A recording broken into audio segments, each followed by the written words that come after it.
Hartlik goeiemôre, mag hierdie baie ryklik seën en sy wonderlike doel in die hart en lewe ook so bereik.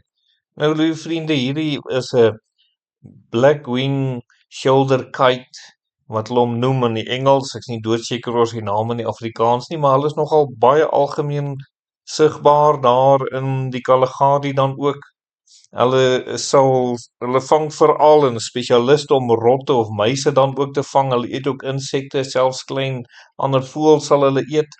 En dan is hulle gebied baie wyd. Dit is seker oor Afrika en Europa en dele van Asië wat hulle dan algemeen dan ook so voorkom.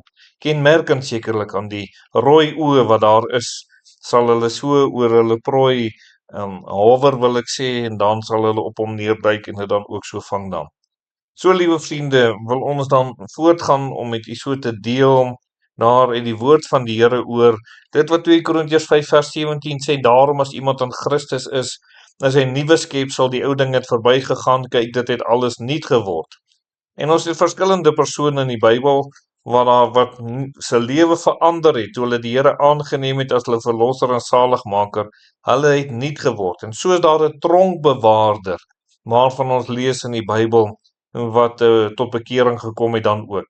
En hierdie man, liewe vriende, lees ons van in Handelinge 16, daar in vers 33, staan daar, en in dieselfde uur van die nag het hy hulle geneem en hulle wonde gewas, en hy is onmiddellik gedoop, hy en al sy mense. Nou net so 'n bietjie vroeër, liewe vriende, in Handelinge 16 vers 24 lees ons, hy het toe, omdat hy so bevel ontvang het, hulle in die binneste gevangenis gewerp en hulle voete in die blok vasgemaak. Nou hierdie harde tronkbewaarder wat sekerlik baie hard moes optree met so baie misdadigers, het toe te doen gekry met 2 kinders van die Here wat daar in die tronk beland het, en hulle het middernag liedere gesing tot eer van die Here. Die gevangenisdeure het oopgegaan. Hierdie man wou homself om die lewe bring en hulle het na hom toe uitgeroep en gesê, moet dit nie doen nie. En daarna het hulle met hom die evangelie gedeel, waar hy die Here Jesus so aangeneem het as sy verlosser en saligmaker. Hierdie harde man word iemand wat toe begin genade bewys, iemand wat omgee, hy was die wonde, en hy het sekerlik wonderlik verander. Jy weet, jy kan nie 'n kind van die Here word en hard bly nie. Mense wat hard en koud bly, is heel moontlik nog glad nie, of nog nooit gered nie. En dit is daarom so belangrik dat 'n mens waarlik tot bekering kom, dat hierdie lelike harde kant van 'n mens kan verander word. As jy besef God het vir jou genade gewees, weet jy ook om ander genade te bewys. So liewe vriende, sien ons dit het so uitgekring ook dat hy hulle in sy huis ingeneem het. Handelinge 16 vers 34 sê, toe bring hy hulle in sy huis en sit hulle 'n maaltyd voor. Kyk weer eens die besondere besorgdheid wat daar was. En ek wil hier die klem lê, in sy huis. Hy was nie skaam om hulle in te bring nie. Dit was hom 'n voorreg om hulle in sy huis in te bring. Ag, die mense in sy huis het ook geweet dat hy het verander. Hy het nuut geword.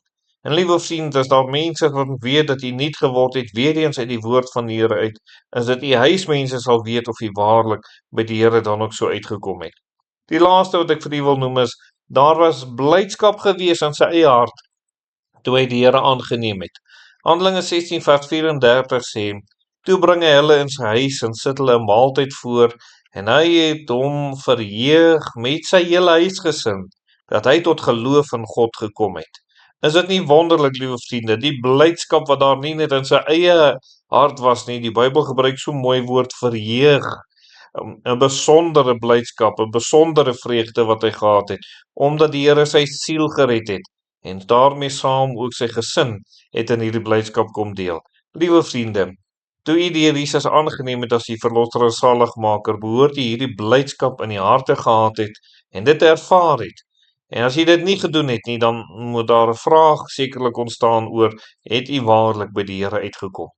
Kom ons bid dan, en as u vandag besef, ek is nog nie reg met die Here nie, wil u nie vandag na die Here toe kom nie, hy verander 'n mens se lewe, net soos wat hy hierdie tronkbewaarder se lewe ook verander het. Kom ons bid. Ons dierbare Here, baie dankie dat u kosbare siele wil red, en ons bid vir die redding van siele. En ons vra ook vir hulle wat vandag nie sekerheid het nie, dat hulle u toe kan kom, en u kom verander hulle lewe tot eer van die naam. Amen.